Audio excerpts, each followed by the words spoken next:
Hello, hello, hello, and welcome to another week of the Anime4ALL podcast. Actually, probably a better intro than I've ever given. I gotta stick with that, though. I'm not gonna count on it. But I am here with Spear, and we are here to review episodes 154 of My Hero Academia, the chains so far, season 7, and then episode 7 of season 6 of Dragon Prince. We'll start with Dragon Prince, actually. I mean, it's very short and simple. Well, not short, but it's I think it's like one story note, I want to say, that happened the entire episode. I could be completely wrong about that, though. Wait, here you are. I was not prepared for this, as you can tell. No, no, no, no, no, no, no, no, no, no, no, no, no. Netflix actually is listening, and this is not a joke. What do you mean? They have copyright in YouTube. I think copyrighted like a few seconds of. Hold up. I would love.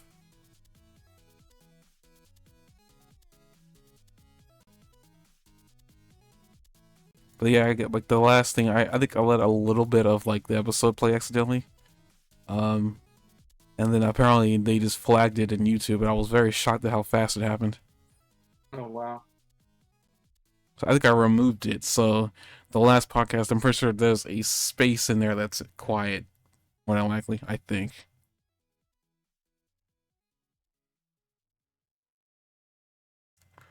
All right, Dragon Prince, episode.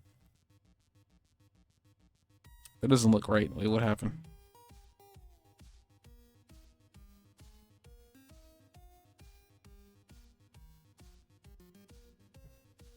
Oh shoot! Don't do that either.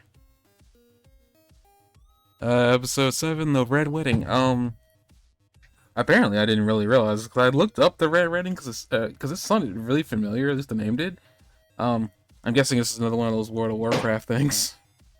Okay. Because they have, I think they have something similar, kind of, where a war happened during a wedding. Weird, I know. Because this entire episode 7, is pretty much predominantly happening in the Sun Elf, like the Sun Elf region of the world. And well, the very beginning of the episode, we have Rayla and Callum making out. And I thought was like, Making out. I mean, huh? they kissed they Just tenderly kissed like once or twice. This is what they're making out. As far as I know, this is the closest we're gonna get to them making out in a children's show. And I'm just calling it what it is. They're very lovey-dovey here, more so than they've been in most of this season. I think when Rayla first showed up after her not dismissal, but her missing, I think she tried to rekindle whatever they had going on. She came back, but Callum wasn't for it. I want to say this is probably the most lovey-dovey they've been since they've been with each other for a while. And when she came back, it was after ghosting him for 3 years. Yeah, I tried to. I was looking for a better word than ghosting, but okay, that's what she did. But yeah, like we have them kissing here, and then essentially Callum, coaxing her to use, I guess, the wings from this tribe, who I completely forget the tribe of the elf tribe here. But they end up flying off to I think an area, I forgot the name of it. I think it's like the moon something, where I guess Callum's gonna go and bring back her parents and somebody else, so I forget. That really cares about her brother. I think it's her brother too. I didn't know Rayla had a brother.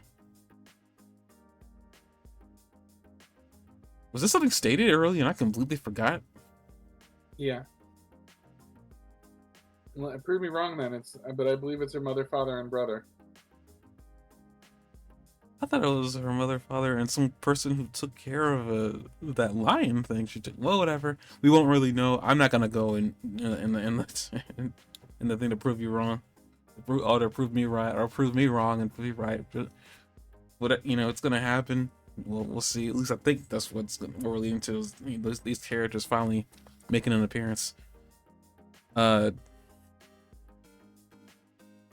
we're gonna say her family, and then leave it at there for the time being. Hmm. But yeah, they go fly off to this area, the altar, and then the pretty much the meat and potatoes of this episode begins, where you see Kareem talking to his kingdom about I guess their newfound allegiance with Sol Regum. So I guess we gotta start using his name now, considering he's active. Um, but Sol Regum, I guess they're a faction under Sol Regum. I think there's a lot of I'm pretty sure they must have some of Sol Regum's features on their armor, but I could be wrong about that. But yeah, so he calls Sol Regum to the top of the tower and at the top of the mountains, and Sol Regum just stretches out his wings. I honestly thought Kareem was gonna not only just bring back his wings, but bring back his eyes, but I guess he didn't. I was so waiting for that to be a revelation, but apparently, I guess he didn't. Yeah, Maybe I'm surprised he can only do one thing. You know, the sun seed seems like just have it do both. maybe there's only so much power in any sunseed than we think there is. Yeah. Wings seem like they'd be easy to heal though. Just fix up the holes. I mean, you'd think that, but why didn't they just heal on their own? I don't know. Like, I feel like a dragon as powerful as Sol Regum would have healing wings. Well, maybe I'm wrong. I don't know. But yeah, he heals his wings in a magnificent puff of I guess a red light, and they're just chanting. I think I picked up on Soul in their chants, so I guess their chants obviously derived from literally the sun, which makes sense. I'm not saying it doesn't make sense. I'm just saying that I was able to pick up on Soul, at least in whatever they were chanting over and over again. I don't know if what they're saying is another language that can be translated. It's possible that maybe they did that, but I don't think they did. Then again, they could have. Who knows? Oh, they're not Tolkien. I don't think you need to be Tolkien to be able to make up your own language, but I see your point. I just mean Tolkien goes that deep, but nobody else does. It's so crazy to me that he did that. And somehow still managed to keep up with it. But hmm? Uh-huh. But see here from there they bring back Sorega. Well, they put the light on. We see that his wings get healed, so there's that. At that point, I guess then they're on their way to. They start heading on their way to stop the wedding. And we see here everybody at the wedding, which is a really beautiful affair. A lot of red and gold, but I guess that obviously is sun stuff. But not really gold. I'm not sure what you would call this. It's like that's like dressing their armor or whatnot. Okay. I didn't want to be incorrect. But you see Ezran with I do not remember her name, but I remember that she has two mothers that died. That's the extent of what I remember of this queen. And she seemed to have the hots for Ezran a little bit. She was nudging a little closer to him on the chair. Okay, I wasn't sure if what I was picking up that maybe they're trying to pair these two to get married later. Thank you for saying it. I was afraid to say that. That's what it looked like. I mean, I was kind of honestly for me, I just thought that's what they were doing with these two because like she hasn't been seen since season 3, I think. Yeah. It's been a while since she's shown up, so her showing up here at a wedding just seems like she must not have a date, and she also must not have like a lot of I guess Or maybe she was just invited. I was just she may not have a lot of duties at her over her kingdom, but no, she probably was just strictly invited.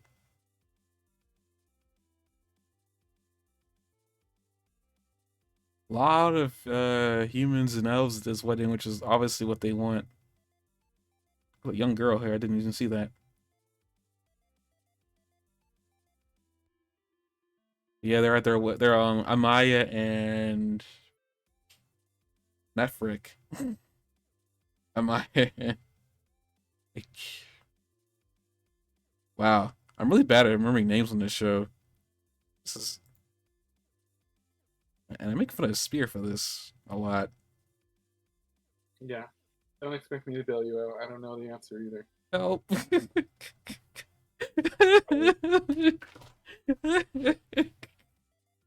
um. Yeah. That Kazi. That's the female that's in between them. Um. Uh, uh, is it in like the did it did Janai, Amaya and Janai's wedding. That took way longer than it should have. But Amaya, Janai and Amaya's wedding. The entire episode is pretty much just the rest of the wedding happening and also the events surrounding it, which Janai's brother is still bent on taking over the kingdom, with Solveregam's help.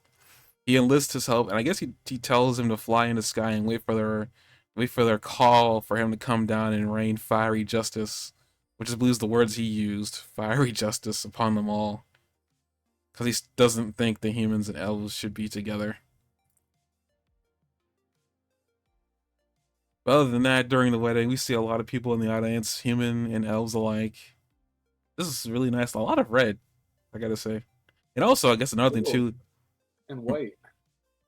But yeah, but I think I was gonna say that, but there's like white here, a lot of color. It's really colorful. But what I want to say is, I'm actually kind of surprised when Janai's the one wearing the dress.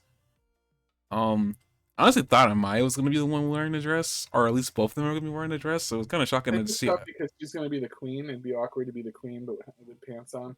I don't know. I feel like she wears a. Isn't her armor just a pair of pants and a shirt? Well, no, I mean not. I mean, that's really belittling what her armor is, but isn't she? It's kind of like I don't think her armor's a dress. I just thought it was like I mean regardless, it's really interesting that this is the decision that they made is that Amaya is the one wearing wearing the where I guess pretty much wearing the groom suit. It's kind of funny now what it's because I remember I think it was in Seinfeld. George made a really random comment about lesbian weddings and do both of them wear the dress or do one of them wear like a suit. It's just kind of funny that they decided to go this route here. One time, just to be ironic, they should both wear a suit. I feel like it's actually happened at some point and we just don't know it. Yeah. I mean, there's no way with the amount of lesbian weddings that had to exist in the world. I feel like there has to have been one situation where that's happened. Now, I know. I think for gay weddings, both guys wear a suit. I'm pretty sure there's been one wedding like that. That's probably had one of the, why don't we not talk about this? Let's see here. The wedding, and then I guess Kazi, I think is her name, is gonna be doing is like here to do the vows for like the Sunfire Elves. And apparently she was about to start, and all of a sudden the clouds cover the sun, which I thought was kind of interesting that happened at that exact moment. And then they wait for a few minutes to see if it was going to clear out, and it doesn't. I think they've been there for maybe close to 15 to 30 minutes. I guess I don't know. It was a long time, based on the queen saying like we're going to do this.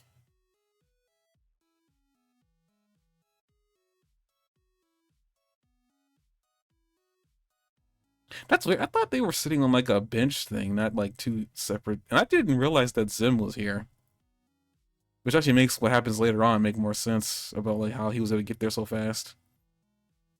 I don't know why. I don't know where I thought Zim was. Obviously not here.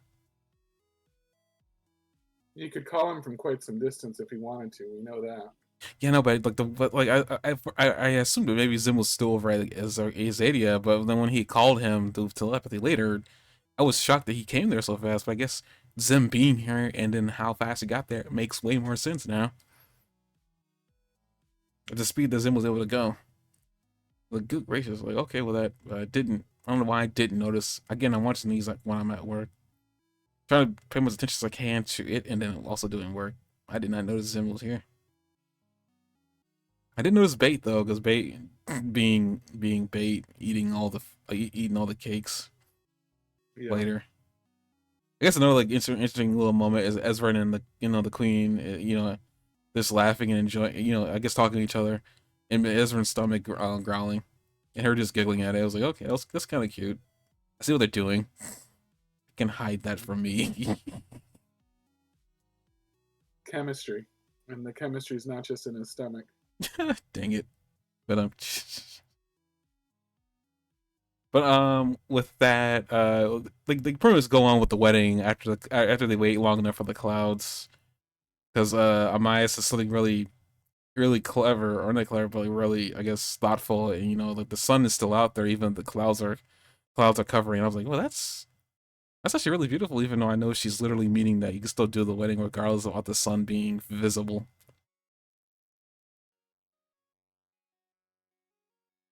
Oh wait, I didn't see her with the necklace. Okay. Why not? They exchanged necklaces as the Elvish. No, I didn't see that happening though. You didn't see that part happen? No.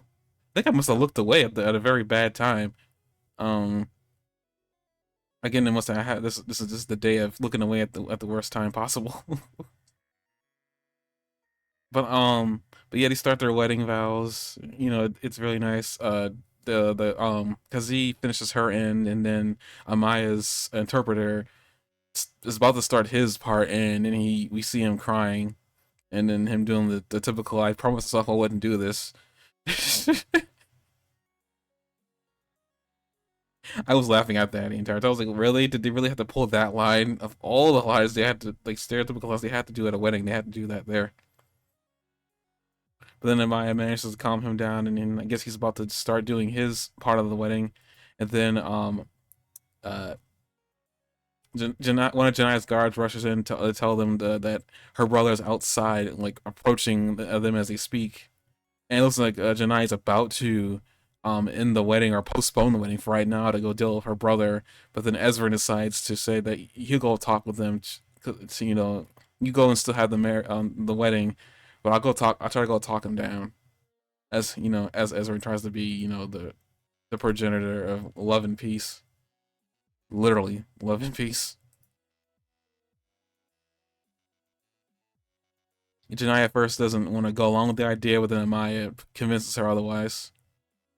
I guess another small detail I can believe. The guy that's on top of Silver Egg that's being Silver Eggum's eyes, he still got that scar on his neck. Did you see that?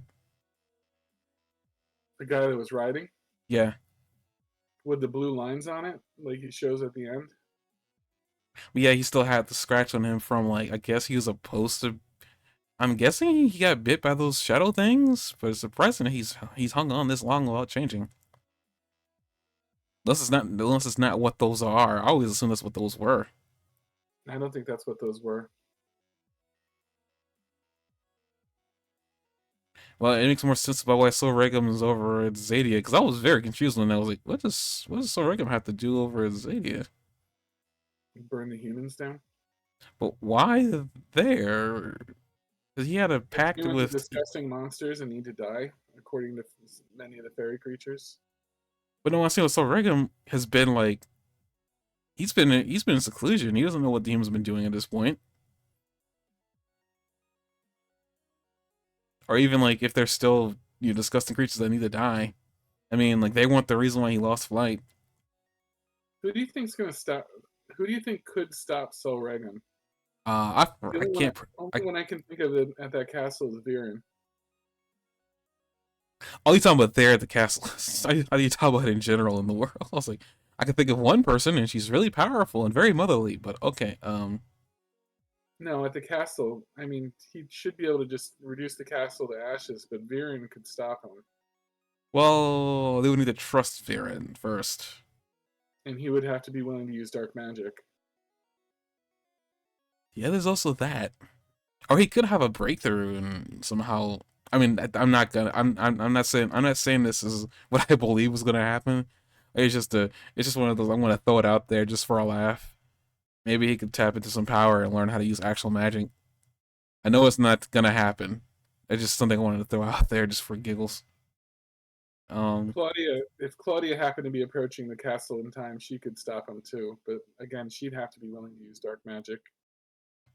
I think she might be more willing than Varen anyway. Yeah, I mean, half of Claudia's character is like the main reason why she likes using dark magic because it allows her to use magic and it makes her feel like she can protect herself is one of the main goals. She had a speech about like why about like humans and dark magic and magic in general, and how she kind of hated the fairy creatures for being able to use it. yeah. So like to me, it's like she had that speech that tells me like there's still like I feel like she'd be more willing to use it. Again, part of the reason why I believe that I don't know. I feel like dark magic must be something else. It just got like perverted, and I probably still kind of makes it believes it even more now because of the way that the elves over at the tower that Callum and Rayla were talking about. They didn't seem to talk about dark magic like it was some like. I mean, I guess they kind of did, but as it was something that was never meant to be messed with. It was just more like when you use it, you lose a piece of yourself, but you can still be able to, I guess, get that piece of yourself back by finding your star. So I'm just kind of curious if that is a hint at a way to use the magic without like losing yourself.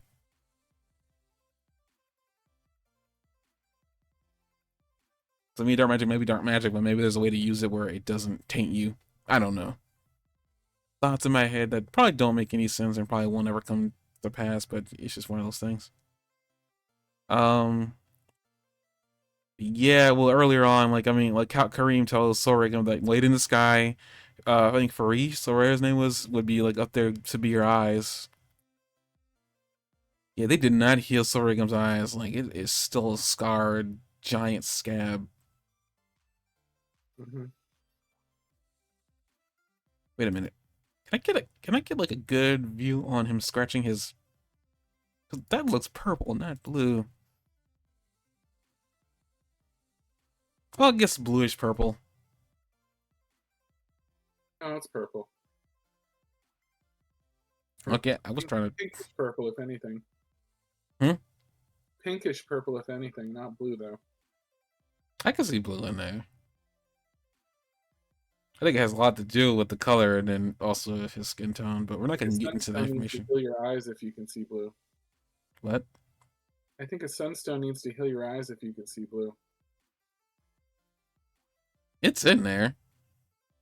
But purple. But this, well, regardless of whatever color this is, it looks like an infection versus anything else. I feel like this has got to be the curse that's over there, but I guess the question is, why is he still, walking around normal? Well, it's everything else that gets infected turns by the day.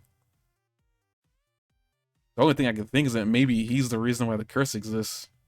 We still haven't even dealt with like like why the curse is there to begin with, or how to get rid of it.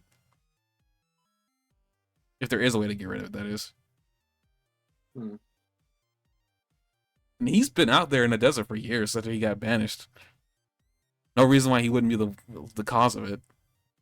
Is he banished? I thought that's not a main character. That's just one of the Yeah, he side was, characters. but he was banned. He wasn't like he was apparently like I think if I remember correctly, he was banished because when he met Kareem after Kareem was banished.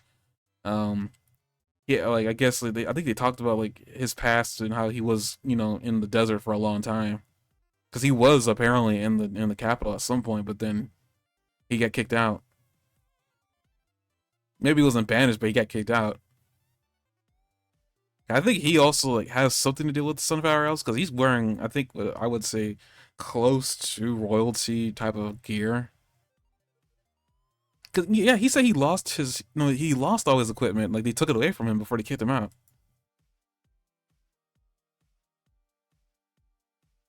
I mean, whatever what his past is like, like I don't get like why he's still walking around normal. He should have already turned and became a zombie. If that's how that curse is supposed to work, maybe he's doing something that allows him to ward it off.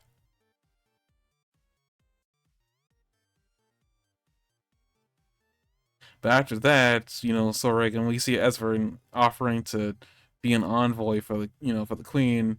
The queen doesn't really want to do it at first, but then she listens to her wife or her wife to be, um, and allows Ezra to go out there, but she gives him a time limit. Like the moment that they're married, like that's how long you got. Which I thought was interesting. I was like, that's a very short amount of time for Ezra to work his magic. Hope it works. We know he doesn't. But Ezra walks out to Kareem. Kareem is apparently, I guess, shocked that that a kid is coming out there to talk to him. Speaking of words, like they even throw around as Ezra's talking with them, they throw around the word king, boy, I think child around. Ezra doesn't seem to even care about it. The title, he's just like he's out here trying to broker a deal here. Yeah. And then I get like the queen, who apparently I don't know if we ever seen her in a fight. No, we have to, because she was a part of the war. I do not remember the queen, who I completely don't know her name, and that's gonna haunt me until I find out. But the queen that was like kind of hitting on Ezra earlier, follows him out there, I guess to be protection for him. And Kareem says something kind of funny. Is like, "What you putting her out there so like to lessen our damage to her?" He's like, "No, they actually the other way around." When he said that, I was like, "Wait, how powerful is she?" You don't usually Pretty have, badass. huh? She's pretty badass. But she hasn't said anything. I mean, not said, she hasn't done anything. Like, I don't remember anything she's capable of, like at all. If we've seen what she's capable of, it's just shocking that he's like they're doing that for their protection and not hers. I was like, good lord. Normally, when they say that, I mean, she's capable of like, I wouldn't say earth-shattering skills, but like I guess like there could be a lot of dust storms and everything walking around. The hell?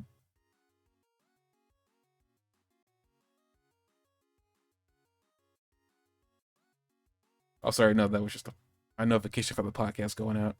Yay, lateness. Okay, you're literally at 30, so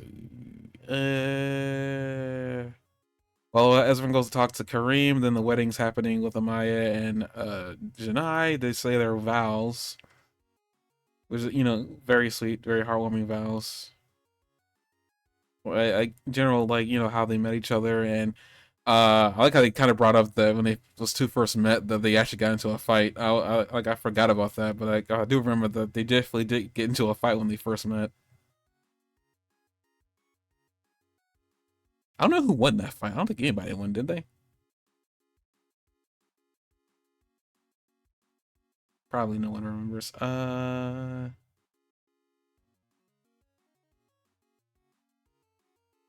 Again, it's a lot of wedding. Oh shoot. Nope. And then they're wedded. I guess wife and wife. Again, I'm reminded how tall Janai is. Good lord, she is a tall woman. Yeah, she is. Because Amaya's not even short.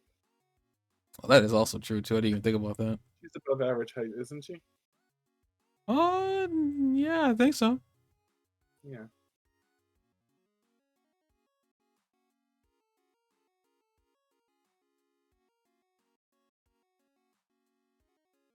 Now they're married, and Ezra, and as I said before, all that stuff I said before about Ezra and the talking with him, it all happens like during all this. And then, oh yeah, I forgot that Soren's friend came along for it too. Mm-hmm. He's showing that he's very wise, and he's able to pick out decisions. I mean, pick out like what's going on with very little words. I noticed he's very intelligent. Very noble character too. I'm actually shocked at how useful he's been recently. As they're talking, Ezra's trying to offer a peace deal, and then Kareem is like, "Nope, I'm here to take my rightful place as the king."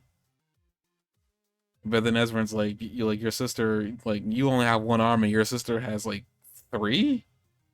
Is what he 5. said. Five. Okay, I wasn't sure. He has five armies, and he's like, "You're not gonna win this." Kareem doesn't seem all that really concerned.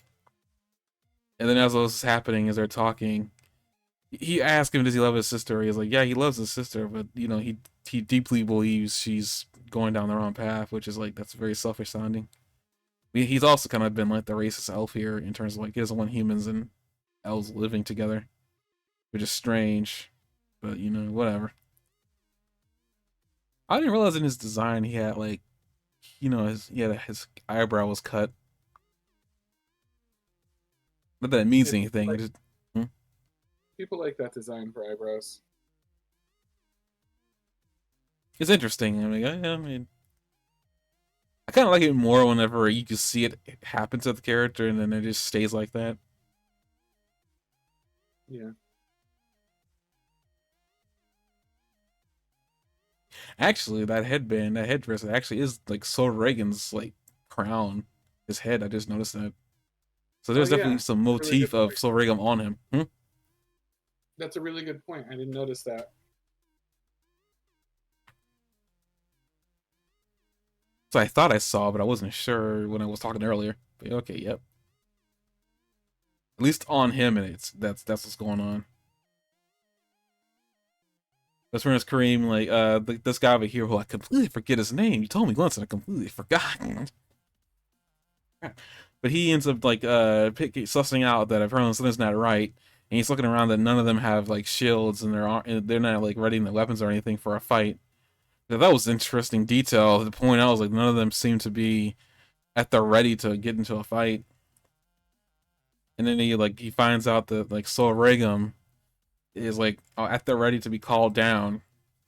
As he figured this out, Kareem pretty much they're going to go warn Amaya and Janai, but then Kareem pretty much has his guards prevent them from going anywhere. But then there's a tussle, and then Ezra manages to get away after he telepathically tells Zem to come and get him.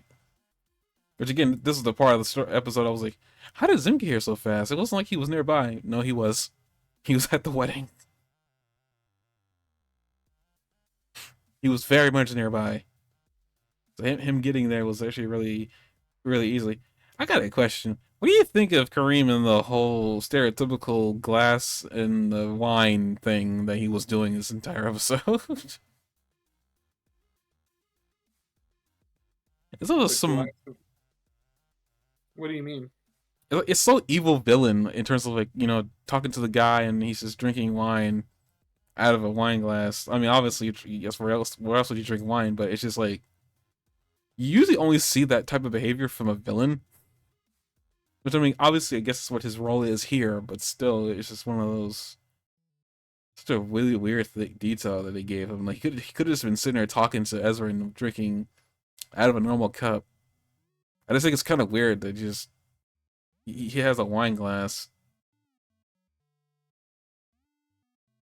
It's like so stereotypical American villain, or like I wouldn't say James Bond because I don't think the villains in there drink out of wine glasses. Well, monologuing. You know, talking about how that character has a notch in his eyebrow.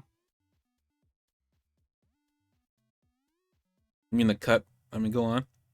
Yeah, like the his eyebrow has got that like kind of like notch on it, like where it's like doesn't it's not continuous. There's a missing chunk. Hmm. Corvus, who's the name of the black guy that you were trying to find the name for, also has one.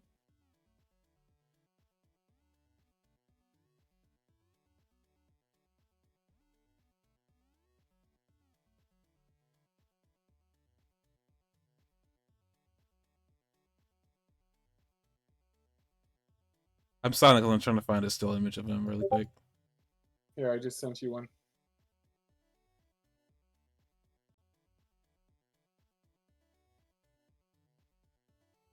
Huh.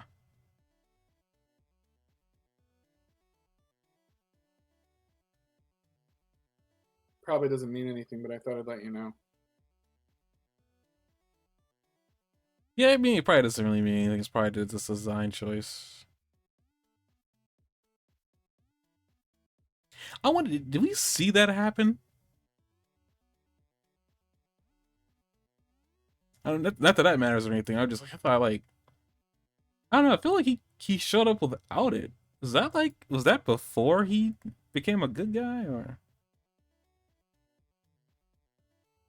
He's a good guy. Corvus? Yeah, He was always a good guy. I don't know why I feel like I remember him fighting somebody.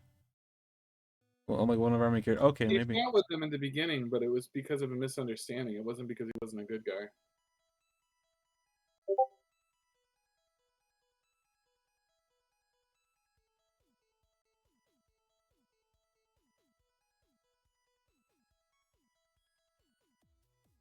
Okay, that little interesting. I did not notice that. I guess I should have, but I guess it's well, again not looking at Corvus's face all that much. Yeah, it's still there in the image. Yep.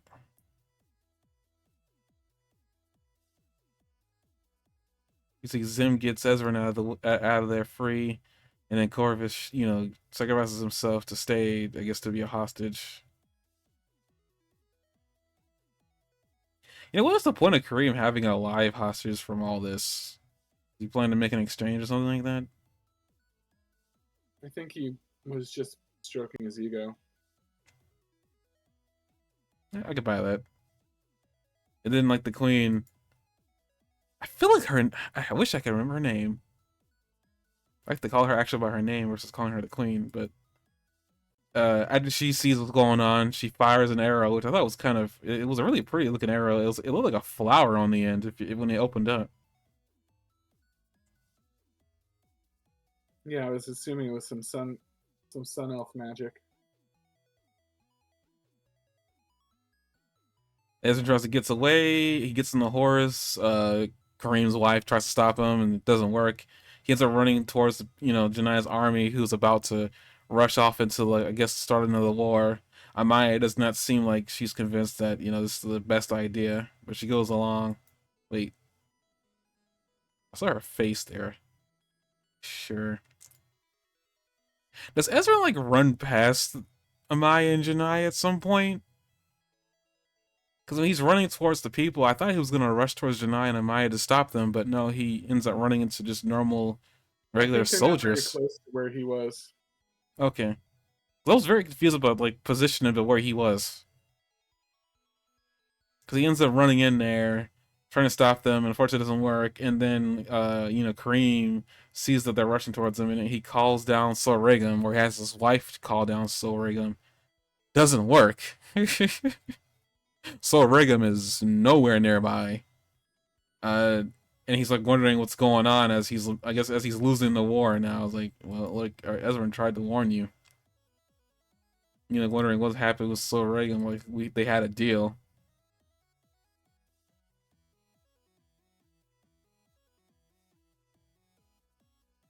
I, Do you I think that when they continue their charge past, like once everybody sees that the Soul Regum isn't coming, they all flee? Do you think that like they continue to charge and just massacre the whole army? probably not. I don't think. I think up Because to they this. do continue to charge. You see them pursuing when the people start running. Yeah, but it's a little possible that it's one of those like it can like they ended it right as they're like I guess as the last person may have been charging and stopping.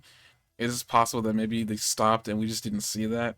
I'm not saying that that was what happened. It's possible. I don't think, based on Janai's history, she isn't vengeful without reason or without uh, intellect. And to me, I don't think Amaya would let her if she can stop it. And now that she is the king of the Sunfire Elves and whatnot.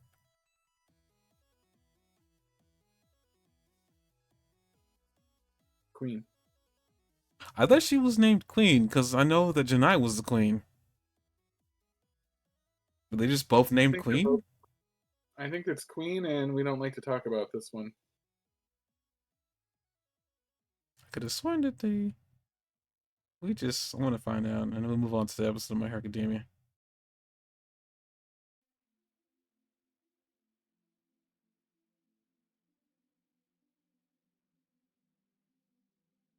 Weird. Hold on. I want to see. Do they. They all get up and cheer for that. Yeah, but you're taller. But who said that? Man, she is tall. Like, Mm-hmm. I can't get over that. We have honored to pronounce you Queen Janai of the Sunfire Elves.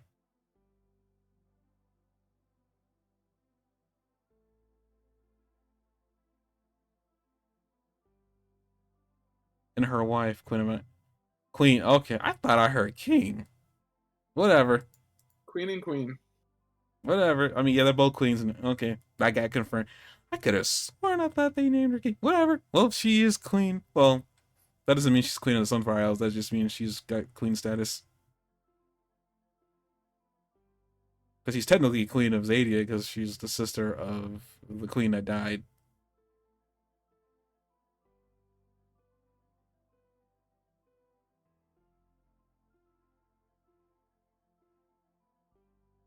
Yeah, at the end of the episode, pretty much, we go to where where Sorregum is, and Sorregum is flying above Zadia with the guy who Kareem left in charge of his site, leading him there from the looks of it.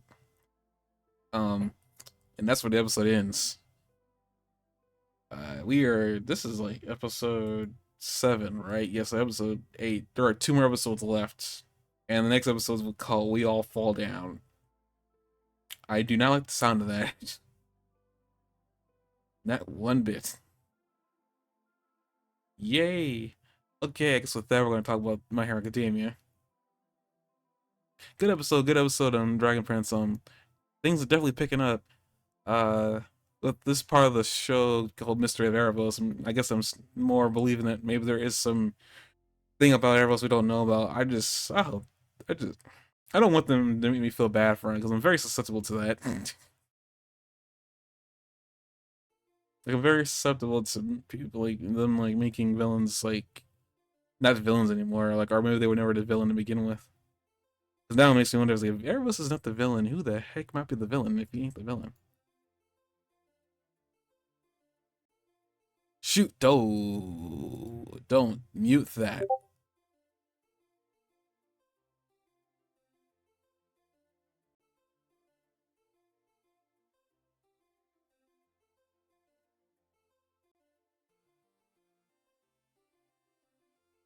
Okay, and we start off the review of My Hero Academia episode 154, season 7. Um, we pretty much continue off of the last episode where everything was just going to hell in a handbasket. Toga has arrived as a twice clone, and she starts cloning herself with Infinite Devil's Sad Man's Parade. It is not looking good for our heroes here. We have Uraraka, Froppy coming through one of the warps, and apparently Tsukuyomi and Earphone Jack come through, I guess, another warp, along with One for All, I guess? I don't know, because like One for All mentions that like he should have had him like warp him to Shigaraki. Because like his warp is a lot more it's got less limitations on it than I guess the mud thing that he does. Yeah, and he was like, I should have given myself that. Oh well. Was that what he meant? Like he should have had the power? I couldn't tell us what he was meaning. Okay. But yeah, things are getting poor Froppy. My goodness, she just had it. She That's a looks like drugged in this, doesn't she? Look exhausted. she's had it. Like she's been thrown to the ringer. I guess that's what happens when you get jumped by Toga and then saved all at the same time. Which is what we decided on at the episode ended. Is that's what happened? Is that apparently Toga was aiming for Sue, and then she saves her at the end. I was like, which is, I still find that interesting that she was aiming for her because I would think a villain would think that a calm, cool-headed. Well, I guess maybe they would if they realize that they're always calm and cool-headed and nothing gets to them that much, and they're capable of thinking rationally all the time. Maybe they would try to get rid of the person like that.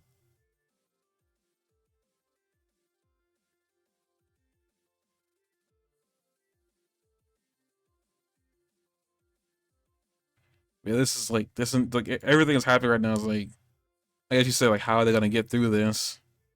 I guess we'll talk about that here in a minute. Pretty much like everything. It's looking increasingly hopeless with every single like move, and they're not really giving you like a lot of reason to think that like it's gonna be okay. Yeah, Froppy don't look good. And I mean, I realized that Froppy didn't look good in a lot of these scenes. But yeah, it must have just been exhaustion. Also, does she not like heat? Or is she only like cold?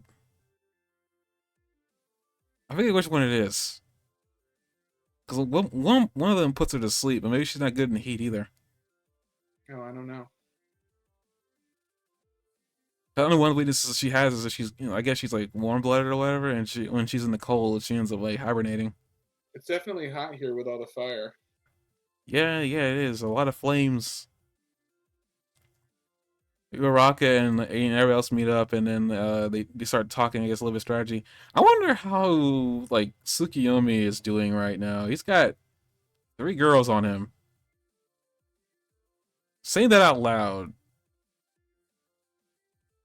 Moving on. Um, they start discussing what's going on, like what they were able to do.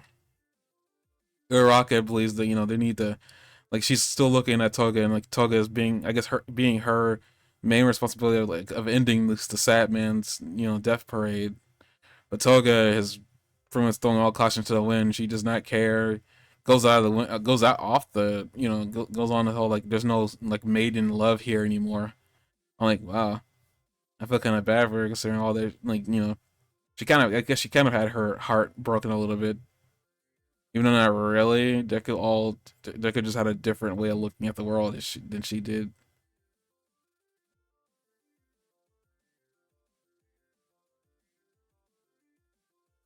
Because another thing too, I guess Toga is nowhere near the flames. Because he said like Toga can just keep making clones indefinitely, as long as she's like not close. Like she can ignore the flame heat. It's interesting. They got Endeavor, who's already missing an arm, like hitting twice as in the head, and then Dobby just shows up right above him. On the verge of passing out. Dobby's not in great shape either. But Dobby's quirk is eating him alive. Um, but pretty much like Endeavor looks at Dobby is like, "What did you do to Shota? What happened to your little brother?" And then he just, I don't even think Dobby even answers. I don't think we get a chance to even hear him answer. And then we go back to All for One, who I can't stand his face now. It's like it's not even he's a pretty guy. It's just like I really, I guess it's one of those like now that he's got a face and now he's monologuing, I hate him even more now. I don't know if that makes any sense. Yeah, it does. Okay. I'd like to see some progress on him devolving into nothing, though. This is anime. He's gonna immediately dissolve when it's time. Like I realized that's what was gonna happen the moment that he was saying I'm gonna die within such and such time. They did the exact same thing with Frieza. I mean, they make fun of Frieza in like the abridged series. Like, do you even know what time is? Do you know what 5 minutes are? And that was an entire planet exploding. Maybe All for One's a lot more. Maybe All for One's a more complex, organism. But well, we have All for One here monologuing about how everything is like going according to plan. I'm like, how can you plan several chess pieces who all have their own thoughts and minds, their own minds and actions, somehow plot this all out? I don't care how patient you are. That's not. I'm already kind of. I'm already having flashbacks of Aizen because this is kind of what Aizen, but Aizen didn't do a lot. At least All for One was involved in the action. Yeah. Sort of. You know, like at least he was active. Yeah, the warp has longer effective range than my incomplete sledge. So like, yeah, like the warp just gets you can get to places further out than sledge. Okay.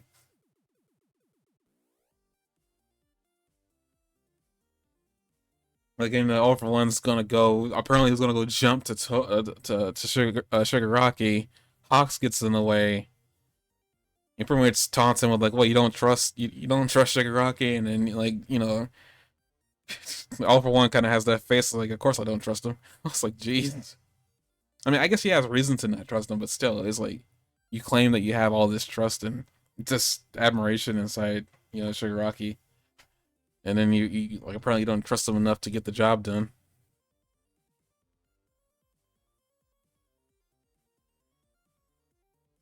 And then Hawks pretty much says like to Endeavor like go take care of your son. I get cause like All for One.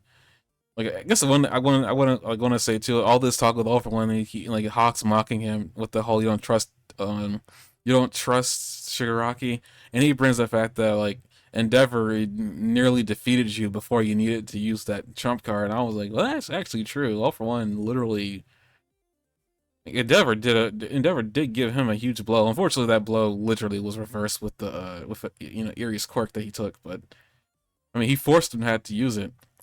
Like that says a lot more about Endeavor's ability to take him down than in All for One's ability to withstand hits. Even if All for One was like in a depowered state, kind of.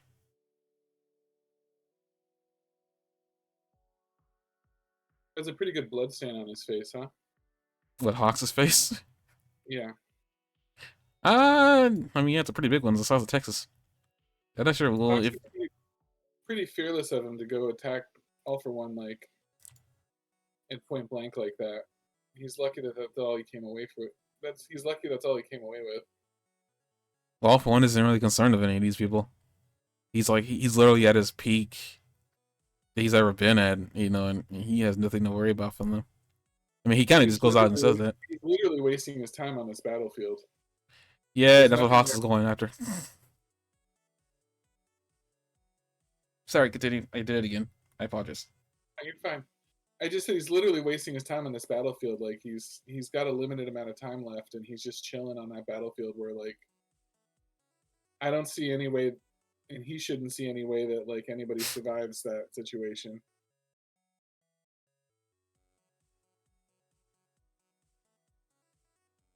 Yeah, I mean, Hawks is just trying to like buy time.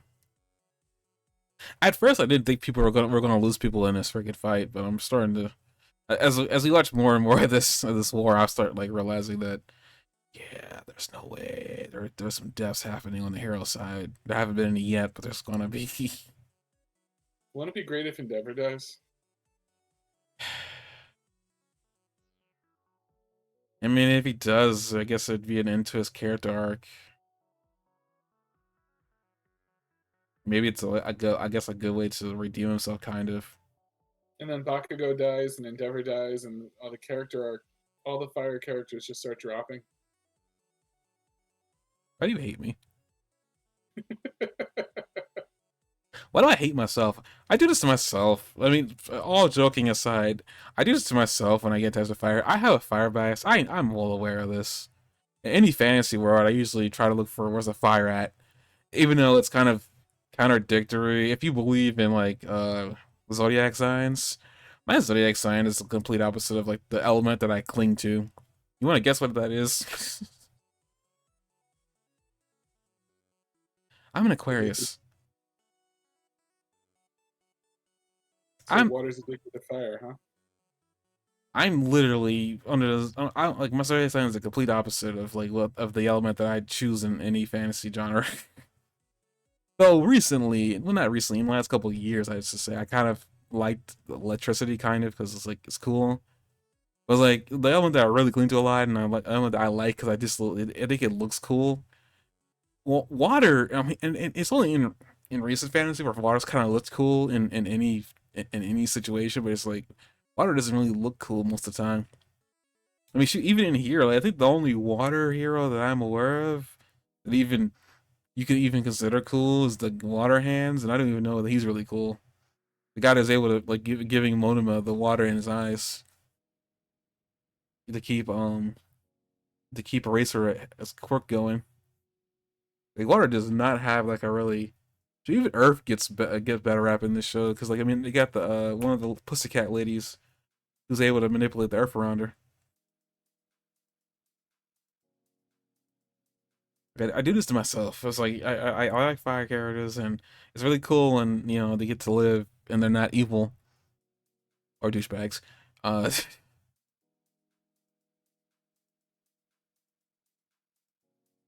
the hell? Oh, that's what. Speaking of Monoma, we see that Kurogiri drops off President Mike, who I did not see was in that mess earlier. He comes flying through one of the portals. Yeah, but I didn't see that he was there. Apparently, he was there because I kept seeing reactors talk about President Mike being dropped. Like President Mike wasn't there, but yes, he was. I just apparently did not see him in all that gunk, which is really interesting considering that his hair is blonde, so he's not that hard to see.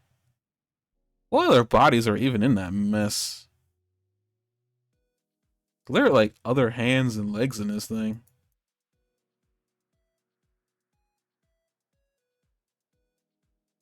But like President Mike gets dropped off. I guess Kurogiri goes to attack Monoma, and it causes like Azawa to protect him. No, no, not President. It's the I guess it's the Toga doubles that come out there attack Monoma. Aizawa tries to protect Monoma, and Monoma ends up falling on his face and closing his eyes. And that is the nail in the coffin that they needed for Shigaraki to be able to do whatever he does next, which is strange. I want to say he kind of starts molting. They bring up like, coming through his skin like a new born baby Mm. with teeth.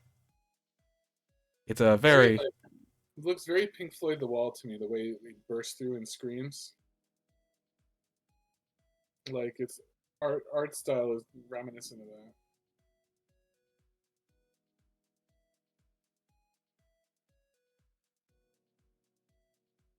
the wall. Oh dear God! What? No, sorry, I just slipped up. Pink Floyd the wall and see an image. And I don't like it. I don't like what I'm seeing. I hate everything about it. Why do you have to bring this up? I blame you. What's going on here?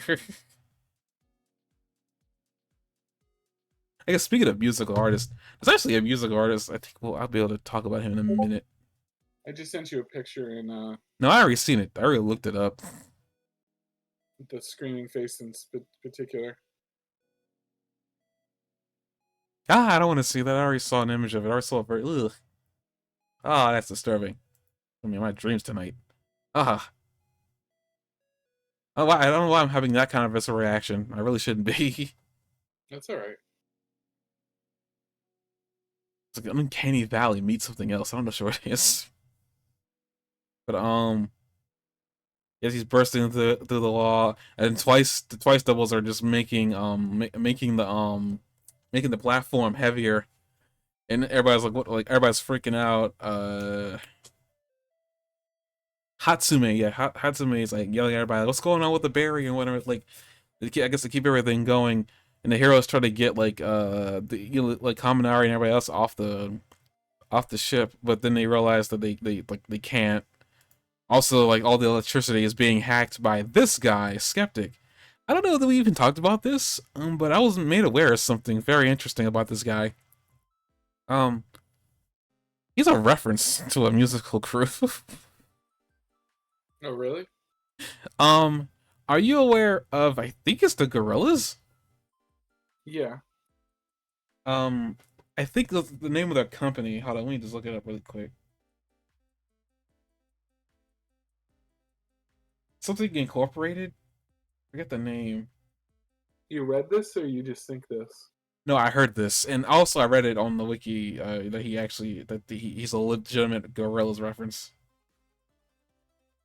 Because the name of Skeptic's company actually leads to that. I was watching a reaction, and somebody brought it up about like, wait, is he a Gorillas reference? And I was like, that can't be. And I look it up. I was like, yeah, it's a reference. I forgot the name of the company, like the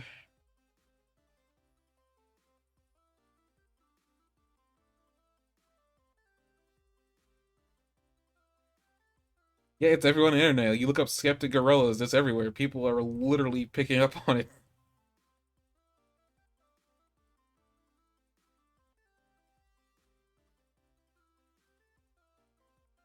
Yeah, Feel Good Company. I mean, Feel Good Inc. He's likely a reference. Likely a reference to the song of the same name by the British vocal band Gorillaz. And the skeptic is likely inspired by Jamie Hewlett's artwork.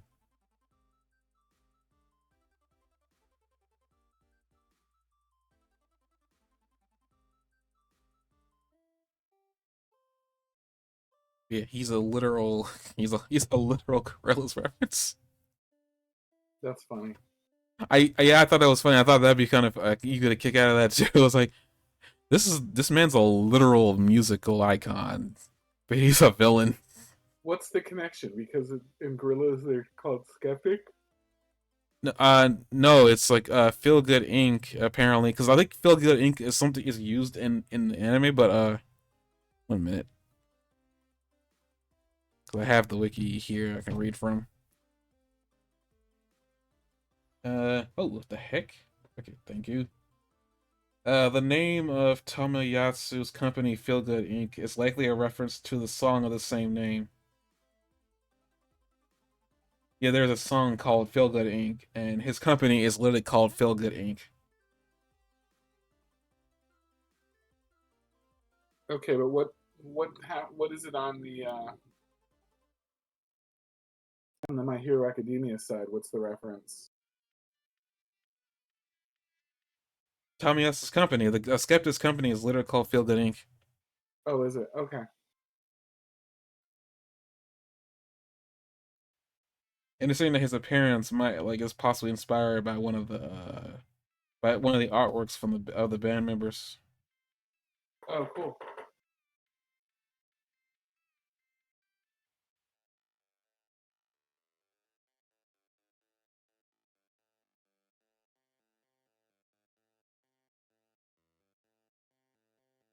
I mean, probably everyone on the internet is like they're picking up on this. I mean, there's a Reddit post from 3 years ago apparently. Gorilla's reference on My Hero Academia,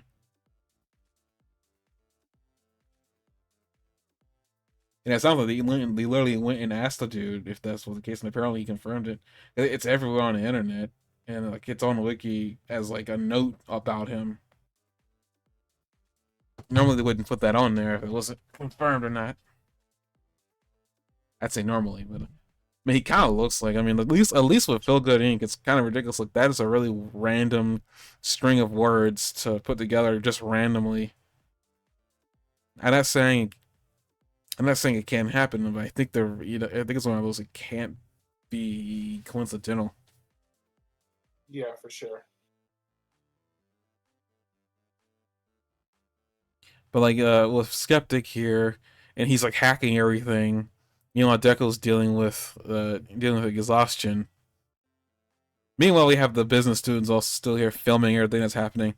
Like they better get an A+ or something like that. Or if they get anything less than A+, I'm gonna be very upset for them. I missed that they were still filming. That's funny. They better get like a good grade for this because they're putting their lives on the line, literally, for an A+. Moment where there's a chef style hero making like a big pan of stuff while Creative's making like metal bars from her body. Yeah, they're trying to keep the platform from falling. Poorly, I might add, but they're still trying to work on it. Can't take a screenshot of it, but it's 9:13. Sorry, I know you were trying to say screen, but you actually said the word cream, and I was like, yeah, the cream shot. Well, it is Creative. I think I'm already aware of the shot you're talking about, like the really like making metal bars. I don't want to see the chef though. Making That's metal bars, but there's just a little chef dude in the corner, like making some sort of egg dish or something. I mean, you gotta eat. The whole thing is coming down around him, and he's sitting there like being a Swedish chef. I heard somebody that probably a Swedish chef might be racist. I don't know how or like in what context, but I was hearing apparently they don't like it. I don't know. I always wondered if like Mario is technically racist. It's a me, the Mario. Blah, da, I da, da, don't, da. but I don't think any Italians talk like that though. That's the thing. I don't know how it could be, because I don't think, being real, I don't know if that's a stereotype. Is that really a stereotype of Italians? That voice? I know people do it, but I didn't think it was like something that people legitimately thought Italians sounded like.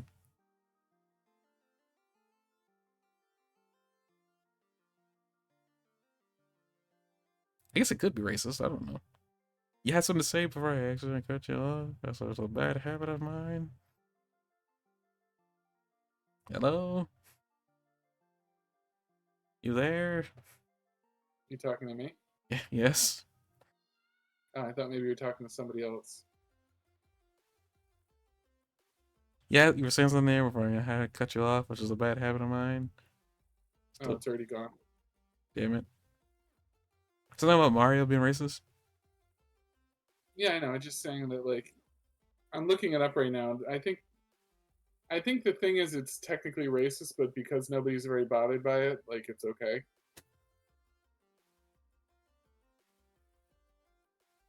I would imagine the same goes for the Swedish Chef. Like he's technically racist, but nobody seems to care.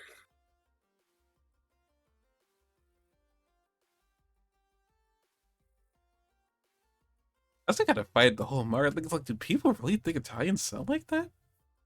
Are they actually like listen to Italian? It sounds nothing like that. I don't even think the Italians speaking English sound like that. I could be It's completely me, wrong.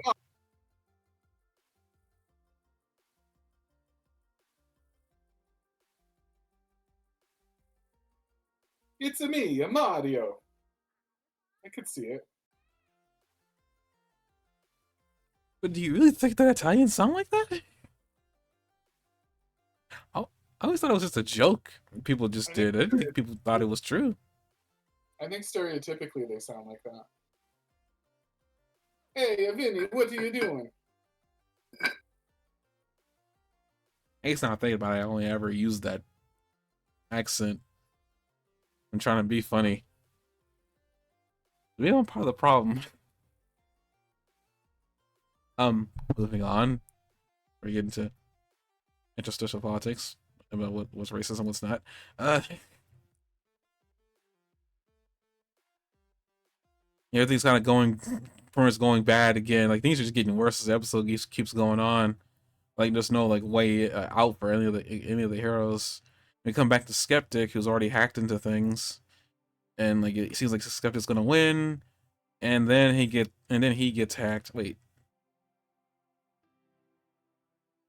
I think I just found the still image. No, that's just creating making metal.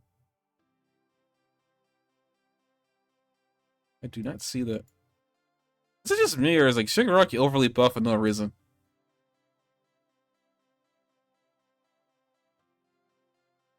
It'd just be me. Okay. Um, Man, Kurogiri is just over there standing above Shigaraki. And then Deku's having a hard time breathing.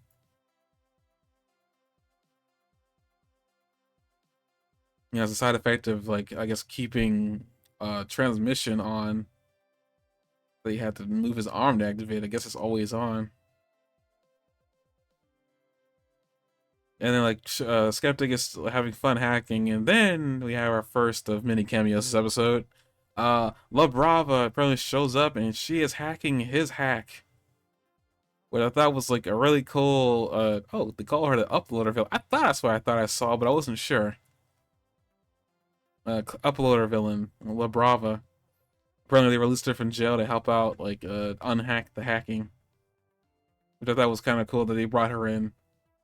Just does a lot of Yeah. pink.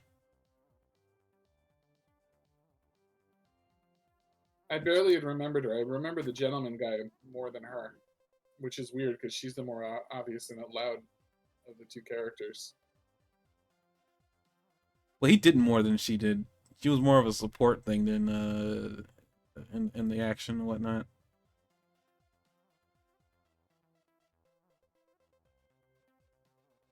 But like as she's hacking everything, it's not, the police agency like just there's a jamming signal, and she apparently unjams it. And as she's doing all this, she reveals to Skeptic that a long time ago, the like I guess they're when they his company had a issue before, it was her that they hacked their system back then. And that was kind of funny that she would reveal that to him and then immediately hack him with dancing kittens, who are apparently doing the pump dance. I do not know what that's supposed to be a reference to. I didn't look it up either, so I don't know if it's a reference to anything or not. Did Deku screw up by overusing his gear shift? No, that was the 5 minute thing was about. He only was able to use it for 5 minutes, and then his cells apparently, from what I can understand, with reading up on this a week ago, from what I remember, gear shift because it accelerates his cells in a way. I'm guessing based on what he's saying is that his cells are unable to process oxygen because of how they're being because of how they're being interacted with. So he needs to like turn it off, I guess, for his cells to regain the ability to breathe. Right, but he seems like he's just about wiped out at a really critical time. I mean, that's what he said. 5 minutes. I'm guessing he's creeping up on the 5 minutes. Yeah. Yeah, that or he just stopped moving, and that's really what's going on. Is that like he's standing still. His body's trying to keep up. That is an interesting fake Skeptic's got going on there. Like just the blood vein in his eyes, or his eye.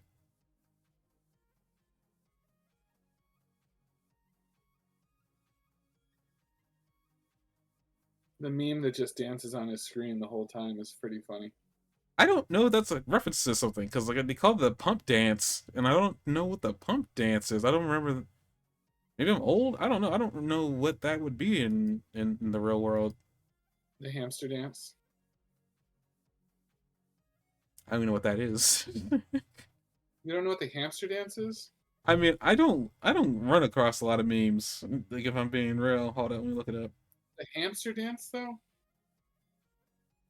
The hamster dance song. I know I'm older than you, but not that much older. The hamster dance.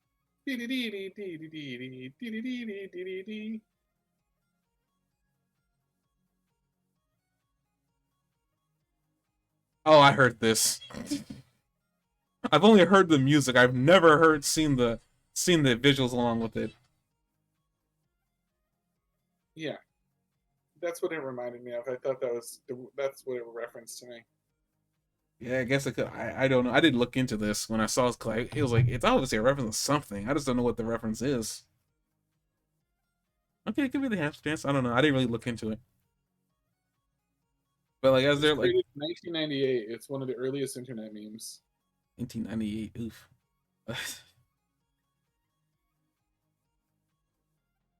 That's like, what was I doing in there? It's so good.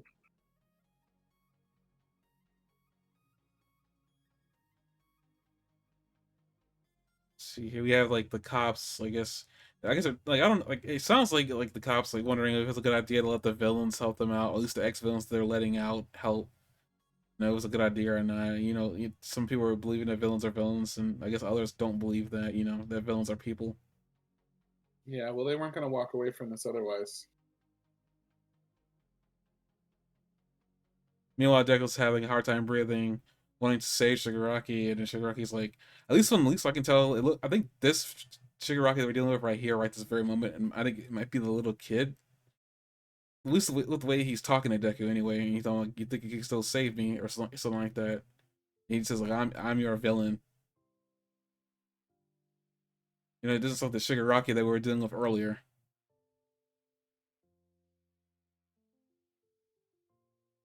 Because you don't understand that, we have heroes and villains.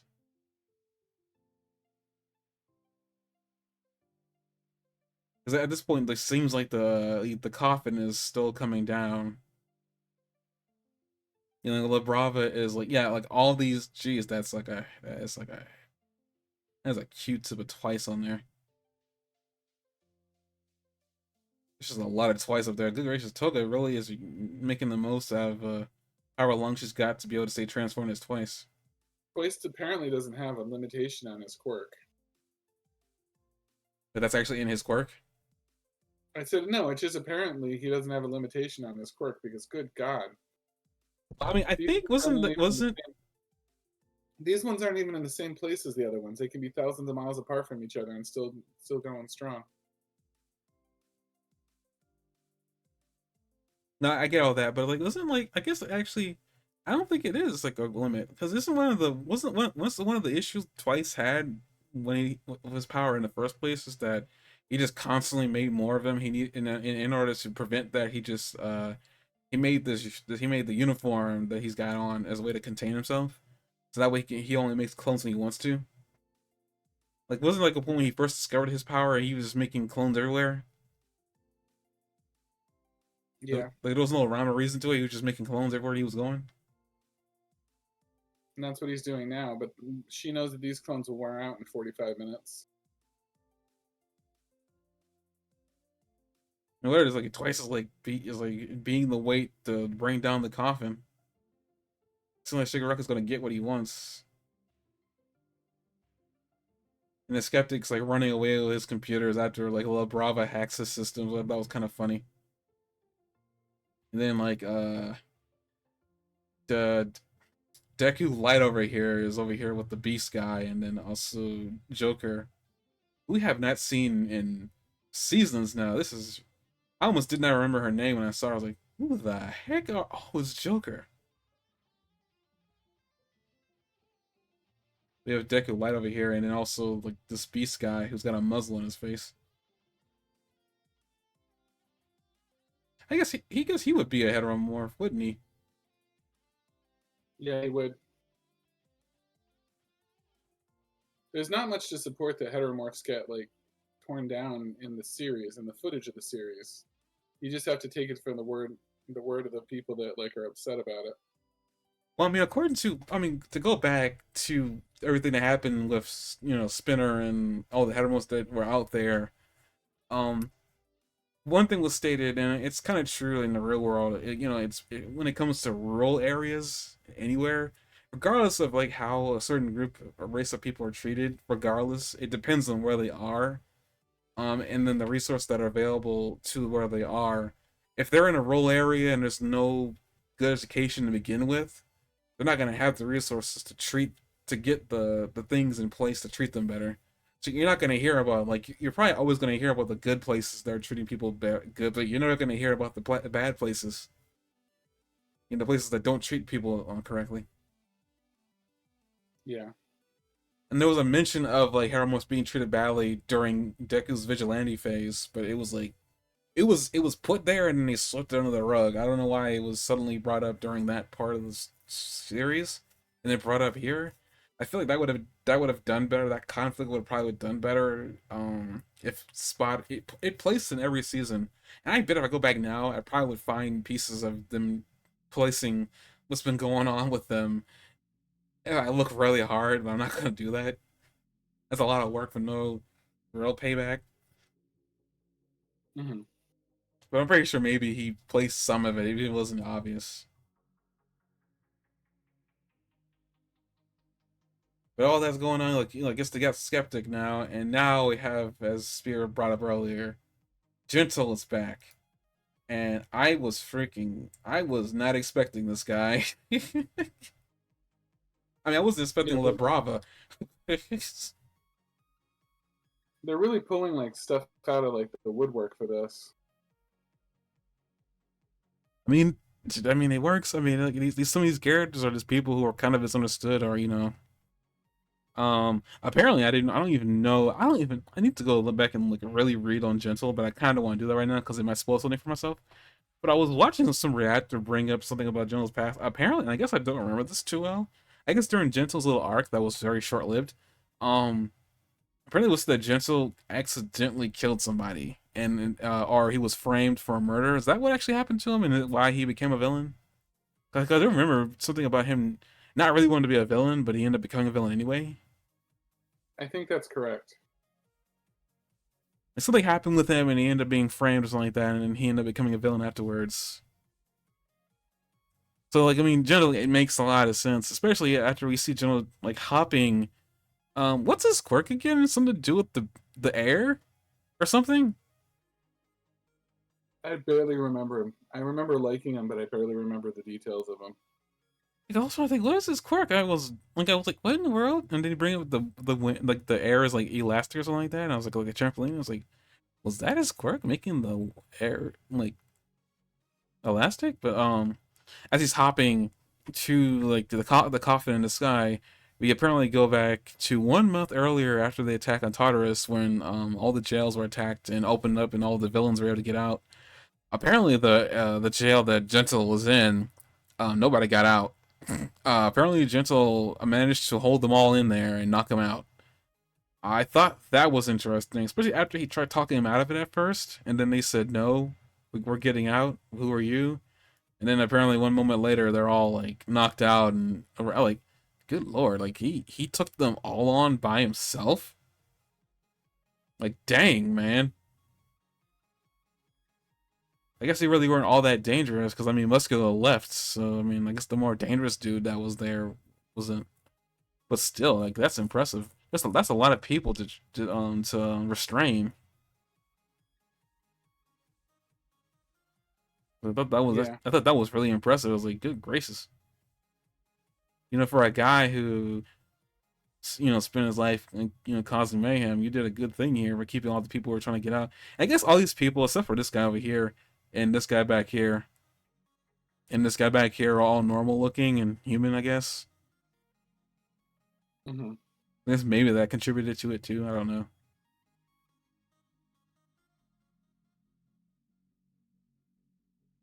If then but pretty much, like, after he does all that, then like one of the police officers, I guess the gorilla dude, walks up and he's like, this is the only jail that no, they didn't have a breakout. Like, what do you want?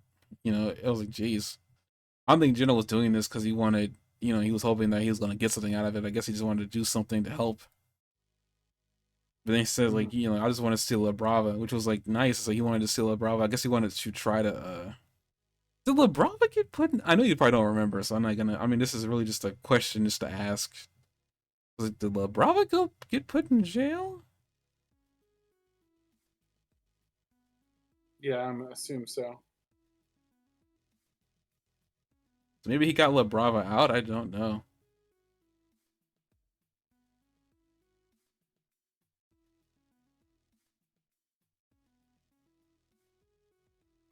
But yeah, Gentle, like, Z, like, I was not like they say pull him the stop sign. Like, I was not expecting to see Gentle. Like, when I saw La Brava, I was kind of hoping that they were gonna bring Gentle out, because like, I mean, Gentle and La Brava were like literally a team. So if they're gonna bring out one of the showrunners, they gotta bring out the other one.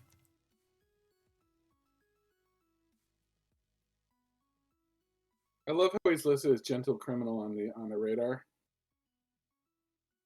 I mean, that's the name he went by when he was actively a villain or a criminal, I guess, in this case. I know, it's just funny to say criminal. Beep, beep, beep, beep, beep, beep, beep, beep. I don't know how I wanted him to change if he were to ever get out and become a hero. I don't know if I want him to change his name, because it'd just be the most ironic thing ever. Like, was saved by a criminal. What? Oh wow, you really? Jeez, I didn't pay attention to this. Nah, not at all. I think I looked away at some points like you did this episode, but I looked away at different times. I don't think I saw this radar.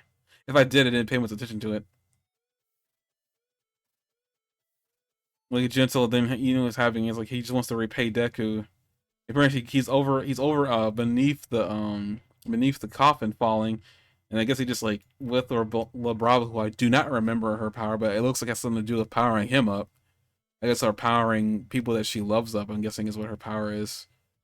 And then she powers up Gentle, and Gentle pretty much like goes up to the coffin and then braces it, and embracing himself, and I'm currently, I guess, putting all his strength into it to make sure it doesn't fall.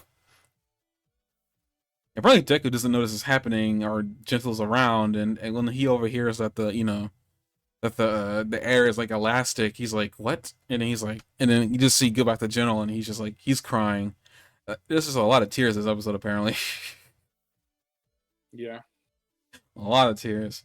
they're Um, trying to make it a lot more emotional than it really is. I don't know, this one was pretty emotional. I mean, the fact that Gentle came back is just like, to me. emotional in itself. Because like I didn't expect to see. I thought his arc was done. Because like I mean, they had that little bit where the policeman was like trying to off work with Gentle, I guess to get him a probation or whatever like that. But that was the end of it. I figured that okay, well I guess we're just to assume that he got out at some point, but he obviously didn't.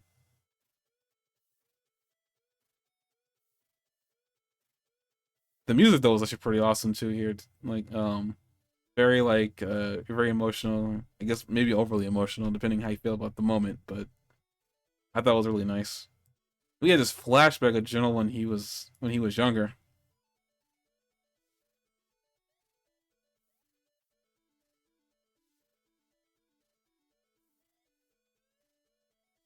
Oh yeah, the Kanji dude, the Comic Sans dude is here too. Yeah, shouting at the being freaked out by the amount of twice clones coming over the edge. Man, the elastic, I guess, cover or bracelet he's putting on there is ridiculous. Like he is covering the entire bottom half of that floating island. Yeah, he's definitely breaking his limits for this.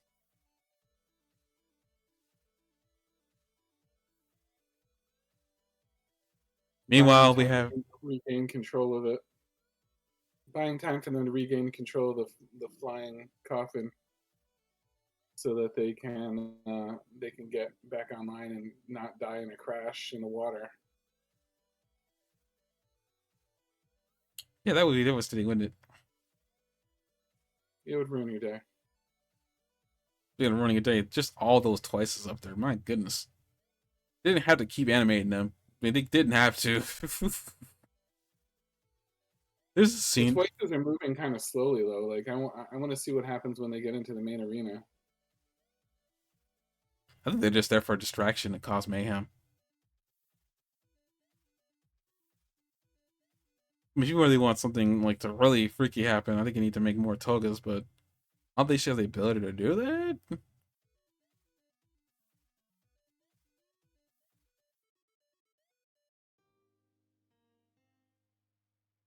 She's trying to find. I thought I saw a scene. Shoot! Don't do that.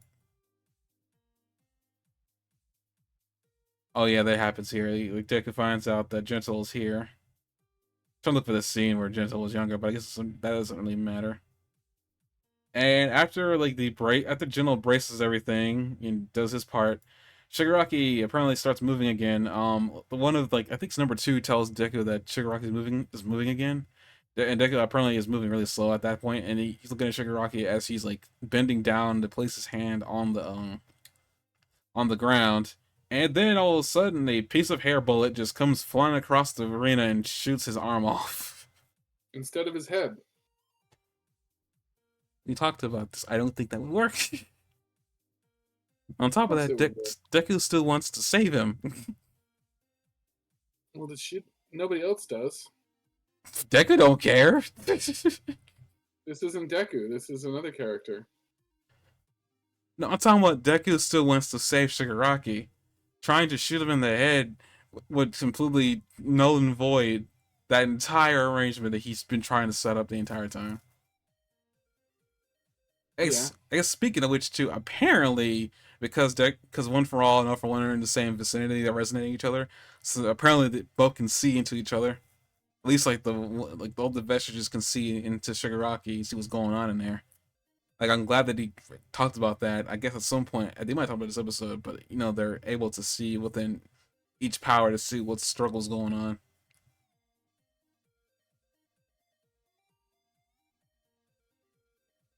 And I don't know if I really want them to headshot Shigaraki and have to work. I'd be disappointed at how fast that went down. Yeah. I thought there's no guarantee that maybe Shigaraki's got his own danger sense. Who knows? But then again, if he had his own danger sense, why would it go off then and not any other time? Never mind. I take that back. Redact that statement from the ledger. I didn't say what I just said. But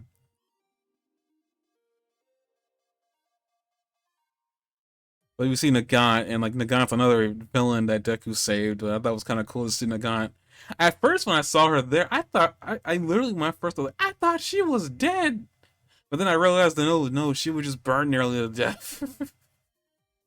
Yeah, I forgot that she met up with Hawks. She had that scene with Hawks before, so I forgot that she was alive. yeah, she barely survived. I thought that was kind of awesome. I actually want to bring up. I know One of the cooler villains too to bring back. shoot. That's not what I She want. was one of the more cool and compelling like villains in my opinion to bring back for that moment.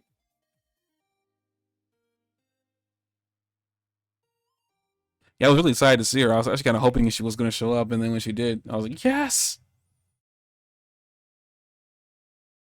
You showing the moment where Yeah, there he is.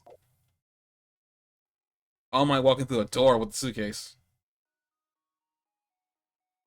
It's there for a few seconds, but All Might is apparently going somewhere.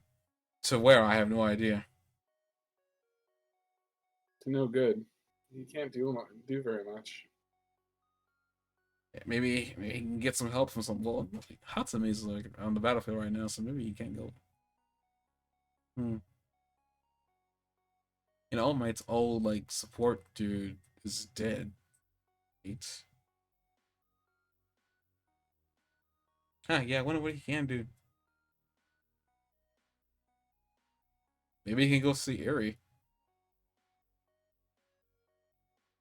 Somebody brought up an interesting thing. I guess as we're at the end of the episode, then the Gaunt like saves the world for a few seconds extra because obviously Sugar Rex gonna grow his hand back. It's the only reason why his hand got shut off, like because it can grow back. Well, actually no, because Endeavor had his arm cut off. Somebody else did too. Who You else? Who else People lost? lose more hands in this series than like Jedi do in Star Wars.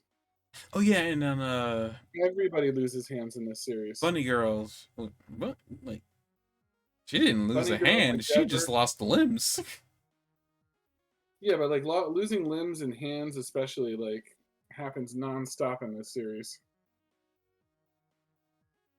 I feel like Aries should be able Everybody, to regrow those.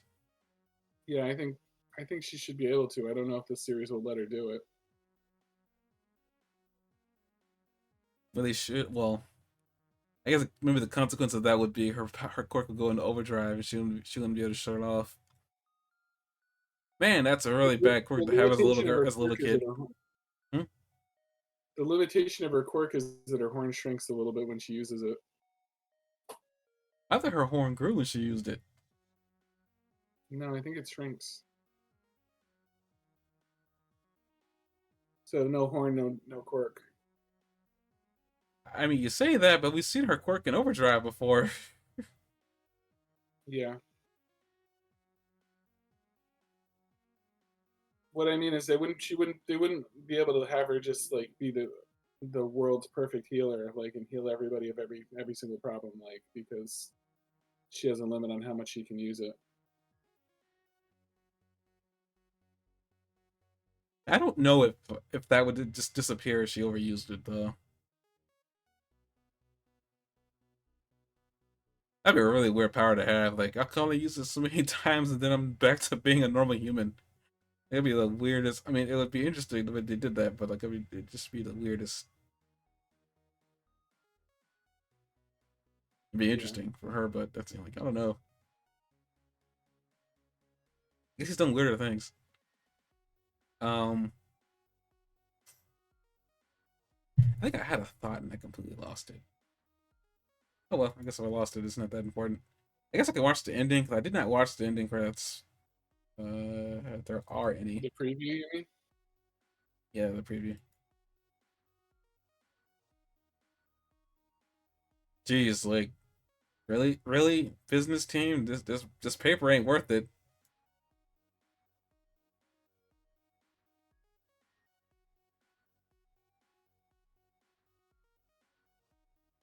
Oh wow, what in the world? He's okay. General's making an even bigger pocket of air. Jeez.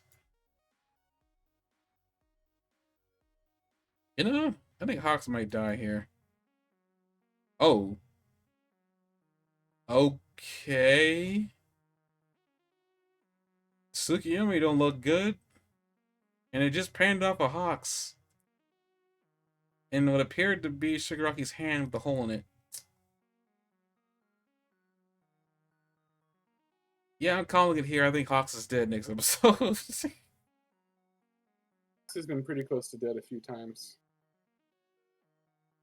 I didn't think they would kill anybody, but I mean, I know what I said earlier about like I have a feeling that we were gonna lose people in this thing, but I didn't think we are gonna lose them now. Jeez. Well, I mean, this would be a perfect time for Tsukiyomi to go plus ultra. And so far, Tsukiyomi is like probably the one of the heroes that still got a lot of power backed up to maybe to see even if he can make a difference. He probably won't, but it'd be kind of cool to see what he's been training his quirk to do. Because so far we've only seen Tsukiyomi use his quirk for the normal things we've seen him do. Um, but he hasn't used a Bissell cloak at all. This interestingly enough, he's only used the flying part. I don't know.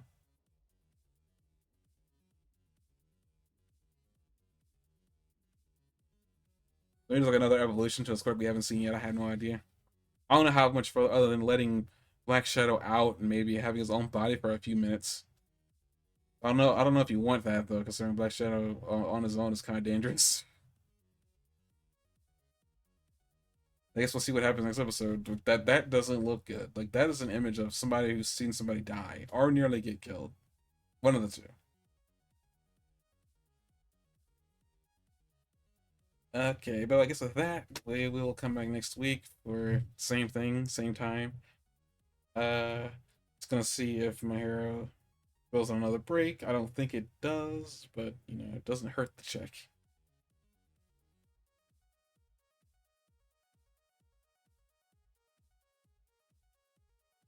Do I gotta punch somebody for another episode?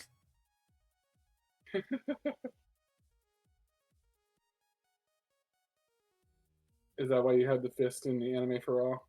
No, but that's actually kind of good. Just That's use like to punch kind somebody from the Edison. of serendipitous. No, that's not why the fist was there. That was just more of like a, you know, in solidarity, fist in the air. That's not what that was for. September 14th. That is this Saturday. No break. So yeah, they might be continuing through. I wonder how much longer My Hero season 7 is going to go for. Hey, Jeremy, I'll be right back. No problem.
Okay,